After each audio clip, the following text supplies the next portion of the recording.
حضرت مالک بن دینار فرماتے ہیں میں توبہ کرنے سے پہلے بہت بڑا شرابی تھا، میری 2 سال کی بیٹی تھی، میں شراب پینے لگتا تھا تو میری شراب گرا دیتی تھی، کہتی ابا میں تجھے گناہ نہیں کرنے دوں گی۔ 2 سال کی بیٹی، فرماتے میری بدنصیبی دیکھو میری بیٹی فوت ہو گئی۔ ایک رات میں خواب دیکھتا ہوں کہ دوزخ جنت کے فیصلے ہو رہے ہیں، قیامت قائم ہو گئی ہے، میرے لیے دوزخ کا حکم آ گیا، میرے پیچھے ایک بڑا سا اژدہا، بڑا سا سانپ بھاگنے لگا۔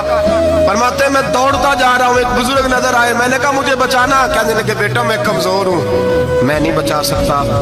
کہتے ہیں مجھے میرا اشارہ کیا، کہنے لگے پہاڑ کی طرف جا شاید تو بچ جائے۔ کہتے ہیں میں پہاڑ کی طرف جا رہا تھا تو وہاں سے بیٹی آ رہی تھی، میری بیٹی دوڑتی آئی، میری گود میں بیٹھی اور اژدہے سے کہنے لگی دفع ہو جا، تو میرے ابو کو نہیں جلا سکتا۔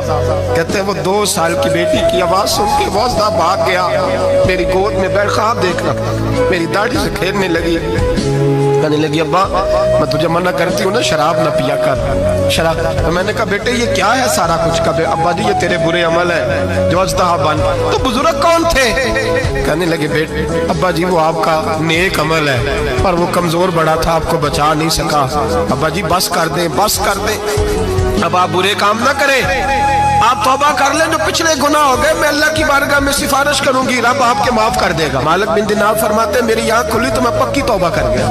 بیٹیاں تو بخشوانے آئی ہیں دنیا میں، بخشوانے، اور یہاں لوگ فخر کرتے ہیں، فخر سے بتاتے ہیں، کہتے ہیں میرے بیٹے کے 15 رشتے ہیں، شاید مجھے قرآن دازی کرنی پڑے، شرم کر، حیا کر۔ لوگیوں کی بیٹیوں کے بارے میں اس طرح کے انداز اختیار کرتا ہے، تو گناہ کرتا ہے پھر اس پر تو پھولتا نہیں سماتا، اور تو پھر تجھے حیا نہیں آتی۔ لوگ ٹیس کرتے ہیں، میں نے دیکھا ہے، کیونکہ بھائی کو تکلیف دیتے ہیں، کیونکہ باپ کو تکلیف دیتے ہیں، اذیت پہنچاتے ہیں۔ ڈرنا چاہیے، گناہ کرتے ہو پھر فخر بھی کرتے ہو، شرم آنی چاہیے۔